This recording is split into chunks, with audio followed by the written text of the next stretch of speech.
भीगा है समा, ऐसे में हूँ तू कहाँ, मेरा दिल ये पुकारे आजा। अच्छा ठीक है समझ गया ठीक है। तो चलिए स्टार्ट करते हैं हमारी रिवीजन सीरीज को और बढ़ते हैं और कवर अप करेंगे हमारे यूनिट नंबर 4 को। पहली चीज तो ये भाई, ये रिवीजन सीरीज है, डिटेल वीडियो नहीं है। क्यों आप लोग यार परेशान हो रहे हो इस वीडियो में लिख करके, अरे भैया समझ में नहीं आ, अरे ये उनके लिए जिनको रिवाइज करना है। अगर डिटेल में देखना है, कुछ भी नहीं पढ़ा है, तो रिवीजन सीरीज से पहले डिटेल सीरीज देख लो। लिंक डिस्क्रिप्शन में गिवन है, वहां पे आप लोग को जाकर या आई बटन पे आप लोग को इसी चैप्टर का डिटेल वीडियो मिल जाएगा। तो चलिए कवर अप करने वाले यूनिट नंबर 7 जो रहने वाला आप लोग का physiology and injury in sports. आगे बढ़ने से पहले इंस्टा में मुझे जरूर फॉलो अप कर लेना, जो भी क्लिप्स अच्छी लगती है क्लास की उसको टैग कर सकते हो। साथ ही साथ आप मुझे टेलीग्राम पे ज्वाइन कर सकते हैं, साथ में टेलीग्राम के साथ साथ अनअकैडमी में भी फॉलो अप कर लेना, जहां पे आज ही के दिन मैं आप लोग के लिए 7, 8, 9, 10 चैप्टर के one of the most important MCQs cover up करवा के देने वाला हूं। 18 मार्क्स तो पक्के, कहीं नहीं जाने वाले। आज के सेशन को ज्वाइन कर लेना, ये एक लाइव सेशन है, फ्री सेशन है, इसको आप बाद में रिकॉर्डेड फॉर्म में भी देख सकते हो, अवेलेबल हो जाएगा। सेम डिस्क्रिप्शन में लिंक गिवन है, वहां से जाके एनरोल करें। 7:30 बजे क्लास में मिलते हैं। इसी के साथ साथ दोस्तों, इसी के साथ साथ नोट्स को डाउनलोड कर सकते हो मेरी वेबसाइट से फ्री ऑफ कॉस्ट। तो क्या पढ़ने वाले, ये पूरी चीजें पढ़ने वाले जो सिलेबस के अकॉर्डिंग रहेगी। सबसे पहली बात कर लेते हैं कि आगे स्पोर्ट्स की फिजियोलॉजी क्या होती है। तो स्पोर्ट्स फिजियोलॉजी क्या होती है? बेसिकली स्पोर्ट्स फिजियोलॉजी का मतलब ये कि आपकी बॉडी किस तरीके से फंक्शन कर रही है जब वो स्पोर्ट्स की फील्ड में आ रही है। आप जानते हो कि एक नॉर्मल इंसान और एक स्पोर्ट्स पर्सन के अंदर बॉडी फंक्शनिंग में बहुत ज्यादा मेजर डिफरेंसेस होते हैं। और अगर आप लोग किसी भी एथलीट को चूज करते हो तो कहीं ना कहीं उसके बॉडी फंक्शन को जानना जरूरी है कि किस तरीके से वो लंबे वक्त तक सस्टेन कर पा रहा है कि नहीं, क्या उसके अंदर फ्लेक्सिबिलिटी है कि नहीं, क्या एंडोरेंस है कि नहीं, स्पीड है कि नहीं, स्ट्रेंथ है कि नहीं, ये सभी चीजें इसके अंदर देखी जाती है। तो physiological factor determining the component of physical fitness काफी इंपॉर्टेंट क्वेश्चन बन सकता है एग्जाम में। तो इसमें सबसे पहला टॉपिक है कि फिजियोलॉजिकल फैक्टर जो कि स्ट्रेंथ को डिटरमाइन करता है। सबसे पहली चीज, किस चीज से स्ट्रेंथ को डिटरमाइन किया जा सकता है? Size of muscle. जिसकी मसल साइज बड़ा, मतलब कहीं ना कहीं इसके अंदर स्ट्रेंथ ज्यादा है। इसी के साथ साथ बॉडी वेट बहुत मैटर करता है। जो मोटे इंसान रहते हैं उनको हिलाना मजाक नहीं होता है। मसल कंपोजिशन बहुत ज्यादा इंपॉर्टेंट रोल प्ले करता है स्ट्रेंथ के लिए। आप जानते होंगे जिम में जो भी इंसान जाते हैं तो वो अलग अलग मसल्स को हिट करते हैं, और जितनी भी मसल्स फाइबर से वो बहुत ज्यादा बेनिफिशियल होते हैं स्ट्रेंथ गेनिंग के लिए। तो ऐसा नहीं कि कोई एक मसल फाइबर को आप लोग बिल्ड करके स्ट्रेंथ गेन कर सकते हैं, आप लोग को ओवरऑल मसल कंपोजिशन को बेटर करना पड़ेगा। इसके अलावा अगला होता है इंटेंसिटी ऑफ नर्वस इंपल्स। ये बहुत ज्यादा इंपॉर्टेंट है। याद होगा साथ में अगर आप लोग किसी सामान को एक साथ उठा रहे हो तो एक रहता है ना दिमाग में कि अरे यार 1, 2, 3 और उठाओ तो इससे क्या हुआ कि नर्वस इंपल्स यहाँ पे वर्क करती है।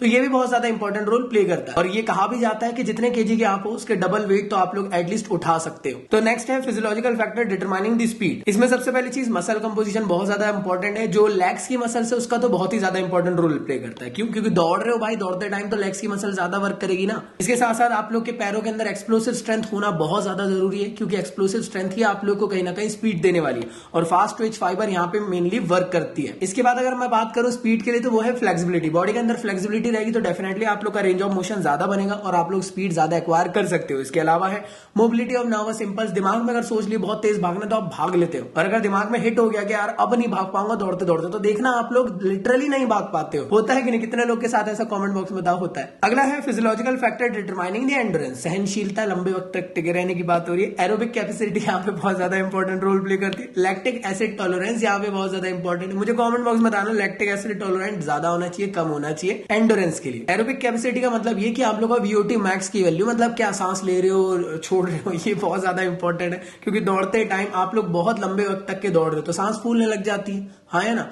मान लो 600 मीटर 700 मीटर या फिर मैराथन में जा रहे हो तो कहीं ना कहीं वहां पे आप हांफने लग जाओगे ना। उस टाइम में ऑक्सीजन का सप्लाई होना बहुत ज्यादा सही तरीके से जरूरी है। इसके अलावा मूवमेंट इकोनॉमी बहुत ज्यादा इंपॉर्टेंट रोल प्ले करती है। ऐसा नहीं कि स्टार्टिंग में बहुत तेज दौड़ ली, भाई 1 किलोमीटर दौड़ना है, 100 मीटर थोड़ी ना दौड़ना था, पूरी ताकत से दौड़ लिए, वो तो स्पीड में दौड़ते हैं। आपको लंबे वक्त तक टिके रहना था, आपको इकोनॉमी वाली लाइन पे चलना। देखते हो ना बाइक में भी इकोनॉमी वाली रेंज रहती है। जो इकोनॉमी में चलेगा वो ज्यादा लंबे डिस्टेंस को कवर कर सकता है। तो एक मूवमेंट को बनाते हुए चले। मान लो आप लोग एक पेस में दौड़ रहे हो तो लास्ट तक के उस पेस में आप लोग दौड़ते रहो। इसके बाद अगला होता है मसल कंपोजिशन। ये बहुत ज्यादा इंपॉर्टेंट है। यहाँ पे एंडोरेंस के लिए स्लो ट्विच फाइबर बहुत ज्यादा बेनिफिशियल होती है, जो लॉन्ग टर्म तक की एनर्जी देती रहती है और जल्दी फैटिग नहीं होती है as compared to fast twitch fibre. अगली फिजियोलॉजिकल फैक्टर की बात करें जिसके थ्रू फ्लेक्सिबिलिटी हम लोग यहाँ डिटरमाइन कर सकते हैं। सबसे पहली चीज मसल स्ट्रेंथ बहुत ज्यादा इंपॉर्टेंट है, क्योंकि अगर आप लोग फ्लेक्सिबल होने की कोशिश करते हो टेढ़े मेढ़े तो मसल की स्ट्रेंथ जरूरत है ना, पता चल रहा है टीयर अप ही हो गया। अगला है एज और जेंडर, बहुत ज्यादा इंपॉर्टेंट है। काफी ज्यादा एज वाले लोग जो रहते हैं उनकी कहीं ना कहीं फ्लेक्सिबिलिटी लोअर हो जाती है एज कंपेयर टू जो छोटे बच्चे रहते हैं, और यहाँ पे जेंडर भी बहुत ज्यादा रोल प्ले करता है। इसके बाद अगर मैं बात करूं मसल्स की स्ट्रेचेबिलिटी, ये बहुत ज्यादा इंपॉर्टेंट है, तभी फ्लेक्सिबिलिटी आ सकती है। रात दिन आपको अपनी मसल्स को स्ट्रेच करते रहना पड़ेगा, तभी फ्लेक्सिबिलिटी अचीव हो सकती है। इसके बाद मैं बात करूं प्रीवियस इंजरी, बहुत इंपॉर्टेंट पॉइंट। अगर आप लोग मान लो आपका एक्सीडेंट हो गया, कुछ हो गया और अगर आप लोग को शोल्डर में लग गई है, तो भाई अगर आप वहां की फ्लेक्सिबिलिटी अचीव करने के चक्कर में आप अपने जो जख्म है उसको वापस से खुरोद सकते हैं, तो ऐसी गलती नहीं होनी चाहिए। तो याद रखिए, अगर आपको जिंदगी में कभी चोट लगी है तो वहां वाले पोर्शन में फ्लेक्सिबिलिटी आना थोड़ा दिक्कतमय हो जाता है। अगला ये है कि यार अगर आप रेगुलर एक्सरसाइज करते हो तो कार्डियो रेस्पिरेटरी सिस्टम में आखिर क्या बेनिफिट होता है। भाई आप सभी लोग जानते हो कि अगर आप लोग रेगुलर एक्सरसाइज करोगे तो देखो, कार्डियो रेस्पिरेटरी का मतलब कि आप लोग के हार्ट और साथ ही साथ लंग्स में क्या बेनिफिट होता है। तो सीधी सिंपल बात, लंग्स का साइज इंक्रीज हो जाता है, साथ में जो आप लोग का जो हार्ट रेट एकदम से बढ़ जाता है, कई लोग के साथ होता है ना। रेगुलर एक्सरसाइज करोगे तो नॉर्मल रहने की कोशिश करता है, ब्लड का फ्लो इंक्रीज होता है। ब्लड का फ्लो अलग होता है, प्रेशर अलग होता है, और प्रेशर यहाँ पे डिक्रीज होता है। साथ ही साथ ब्लड क्वांटिटी बढ़ जाती है वॉल्यूम में। इसी के साथ साथ रेट ऑफ रेस्पिरेशन जो है वो डिक्रीज होता है। देखते हो ना, कई लोग स्टार्टिंग में जिम जाते हैं बहुत हाँफते, लेकिन धीरे धीरे करके रेगुलर एक्सरसाइज कर करके उनकी जो सांस है वो नॉर्मल होने लग जाती है। सांस वाली सांस नहीं जो आने वाली है। अगली बात करते हैं इंक्रीज इन एंडोरेंस। डेफिनेटली यार, अगर आप लोग रेगुलर एक्सरसाइज करोगे तो आप अपनी सहनशीलता को बढ़ा सकते हो, लंबे वक्त तक आप टिके रह सकते हो। इसी के साथ साथ अगर मैं बात करूं, लंग्स की एफिशिएंसी भी इंक्रीज होती है अगर आप रेगुलर एक्सरसाइज करते हो। नेक्स्ट है कि अगर आप एक्सरसाइज कर रहे हो तो मसल्स में किस तरीके से बेनिफिट होता है। मसल्स का साइज बड़ा होता है, कैपिलरीज फॉर्म होती है, जो एक्स्ट्रा फैट है वो रिड्यूस होता है, नॉन फंक्शनिंग फाइबर जो आपकी बॉडी के अंदर वो वर्क करने लग जाते हैं, बॉडी का पोस्चर बेटर होता है और बहुत सारे बेनिफिट्स आप लोग को मिलते हैं। समझ में आया। अगला होता है स्पोर्ट्स की इंजरीज। क्या होती है स्पोर्ट्स की इंजरीज? मतलब देखो यार, ऐसी टाइप की चोट जो कि आप लोगों को स्पोर्ट्स के दौरान लग रही है, ये नेचुरल भी हो सकती है और गलती से किसी ने मार दिया तो वो भी हो सकती है।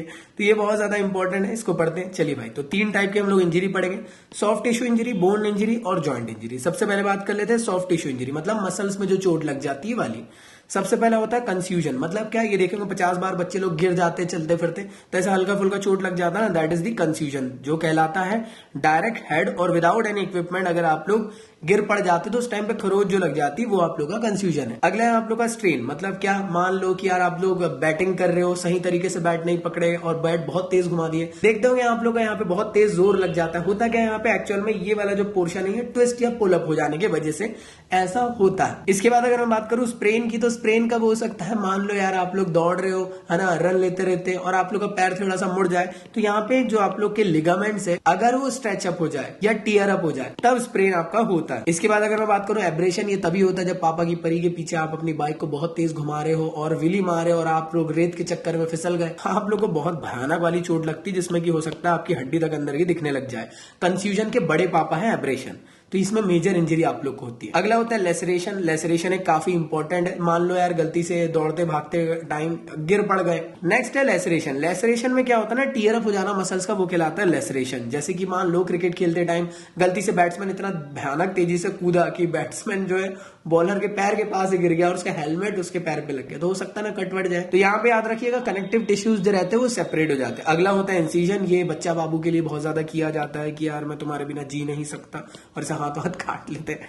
तो वो क्या है, देखो यार ये मेजर इंजरी है, ये माइनर है, हल्की हल्की ऐसे ऐसे कट लग जाना, जैसे ब्लेड से काट लेते हैं ना वैसे टाइप के। तो ऐसा कई बार होता है ना, इधर उधर चोट लग जाए, गलती से रेलिंग से जा टकरा रहे तुम लोग, या किसी के बैट से टच हो गया, कुछ हो गया, तो इस तरीके से जो छोटा मोटा जो इश्यूज हो जाता है शार्प एजेस की वजह से, उसको कहते हैं इंसिजन। अगला होता है बोन की इंजरीज, बहुत ज्यादा इंपॉर्टेंट है। सबसे पहले जो बोन की इंजरी है वो सिंपल फ्रैक्चर, जिसमें कि क्या होता है, बाहर से देखकर आप प्रेडिक्ट नहीं कर सकते अंदर हड्डी टूट चुकी है, जैसे आपको दिख रही है। अगला होता है कंपाउंड फ्रैक्चर। बाहर से देखकर ये बताया जा सकता है कि अरे भाई हड्डी टूट गई, क्यों? क्योंकि बाहर से यहाँ पे एक्चुअल में बोन्स विजिबल हो जाती है, टूटती हुई दिख जाती है। अगला होता है ट्रांसवर्स फ्रैक्चर। तो ट्रांसवर्स फ्रैक्चर में देखो भाई इस तरीके से हड्डी टूटती है, ठीक है ना, 90 डिग्री एंगल में। ऑब्लिक फ्रैक्चर में देखो डायगोनली हड्डी टूटती है। अगला होता है कॉम्प्लिकेटेड फ्रैक्चर। ऐसे टाइप का फ्रैक्चर कि इतना भयानक तरीके से गिरे कि हड्डी जो है वो चूरा चूरा हो गई मान लो, तो ऐसे टाइप का जो आप लोग का डैमेज होगा उसे कॉम्प्लिकेटेड फ्रैक्चर कहा जाता है। इसके बाद एक कम्यूटेटिव फ्रैक्चर होता है, मुझे वो कमेंट बॉक्स में आप लोग बताओ। इसके बाद होता है ग्रीन स्टिक फ्रैक्चर, एग्जाम में आ सकता है। याद रखिएगा यहाँ पे हड्डी ब्रेक नहीं हो रही, लेकिन हड्डी के ऊपर ऊपर चोट लग रही है, दिख रहा है तुम लोग को? ये देखो,